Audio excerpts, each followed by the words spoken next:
guys, here we go with some challenging problems involving Newton's laws, the big five, and everything else we've basically learned until this date.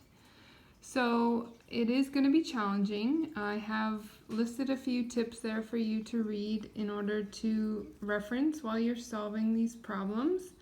And when you go to choose which question you want to submit, make sure you just let me know which question it is and indicate, of course, your name and stuff like that. Send that to the classroom, okay? So you have 6 questions to choose from after you try all of them, okay? So let's begin with example 1. So we have 2 sleds tied together with a rope. We have a coefficient of kinetic friction between each sled and the snow is 0.22. We have a small child here, total mass of 27.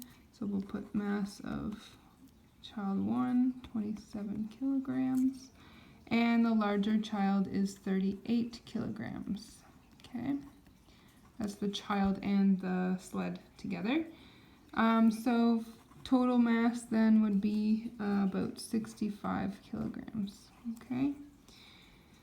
The adult is pulling with a force of 1.7 times 10 to the 2 newtons to the right, and we have been asked to find the acceleration of the sled system, which means both sleds together, and then we also are asked to find the tension in the rope right here.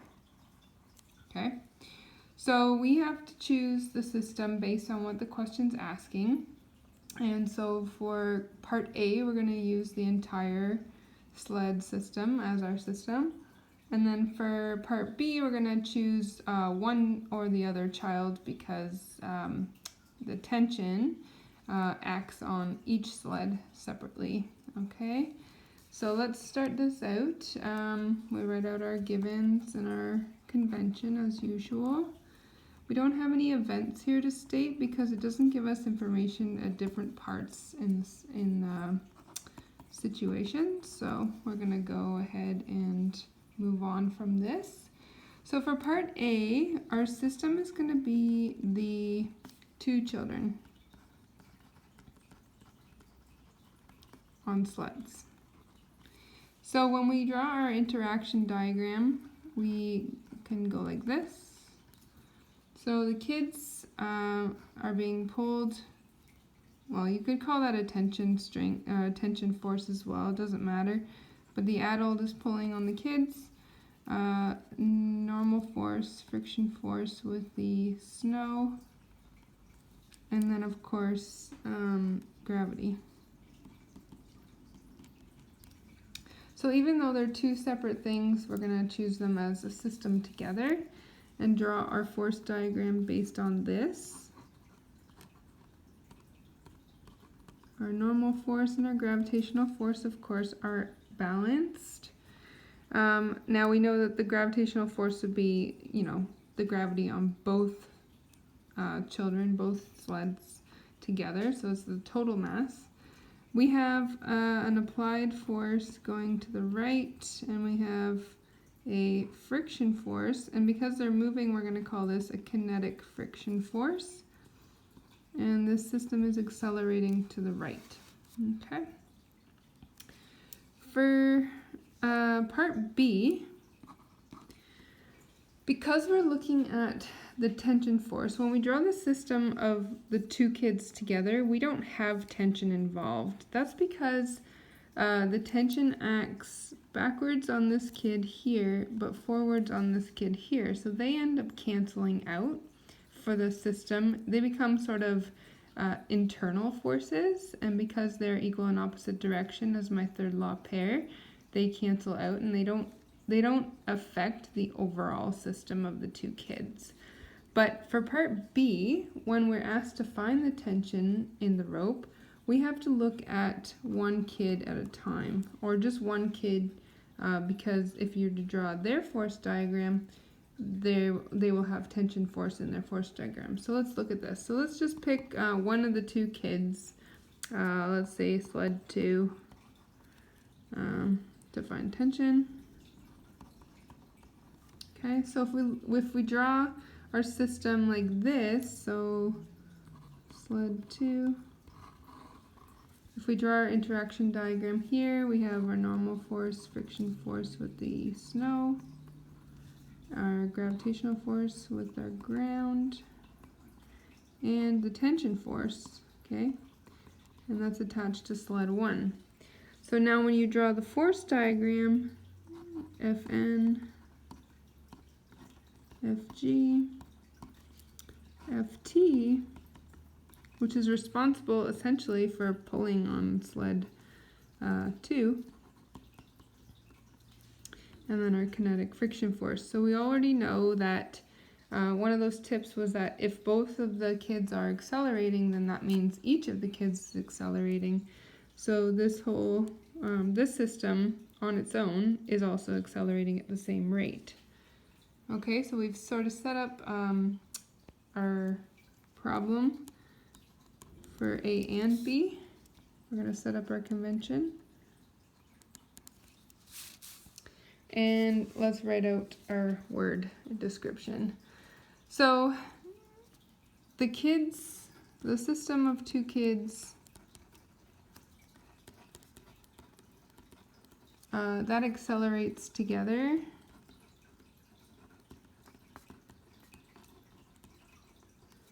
And thus so does each kid independently.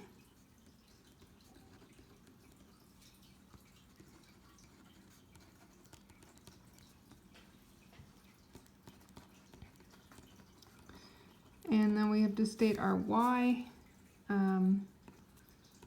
because of applied force forward or to the right.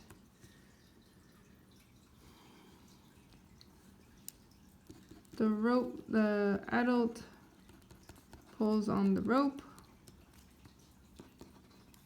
on the sleds, and the rope pulls on sled 2. Our assumptions here, again, we have point particle, constant acceleration. And the other thing to assume with tension is that the rope doesn't stretch. Okay. Notice in this solution format, I don't have any estimations because there's going to be more than one equation that we're using here, so I'm not going to bother having you guys try and guess what the answer is going to be, so don't worry about it if it's not there, okay? All right, so part A is asking us for the acceleration of the entire system, so we have to remember that our system is the two kids for this part of the question. So we have to write our net force equation for that system, so that's the total mass times the acceleration, right? The forces that are responsible for this acceleration, of course, are the applied force, take away the kinetic friction force. So we have applied, take away Fk equals m total A. So rearranging for A, we have Fa take away Fk all over total mass. All right, we know Fa, we know the total mass, but we don't know Fk. So in order to find Fk,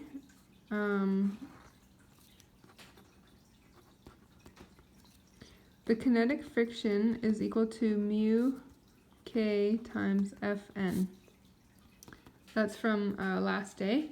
So in the vertical direction, you can see, and you don't have to show this every single time, but the normal force and the gravitational force are balanced, and so they are equal.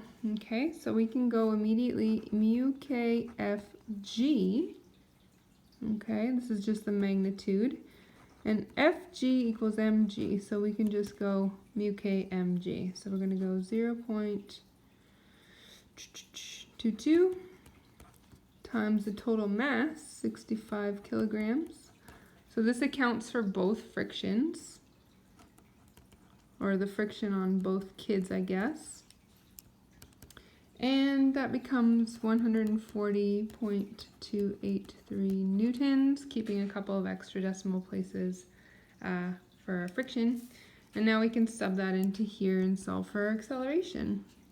So the acceleration is 170 newtons, take away 140-ish newtons, I rounded, and then 65 kilograms gives us an acceleration of 0.46 meters per second squared.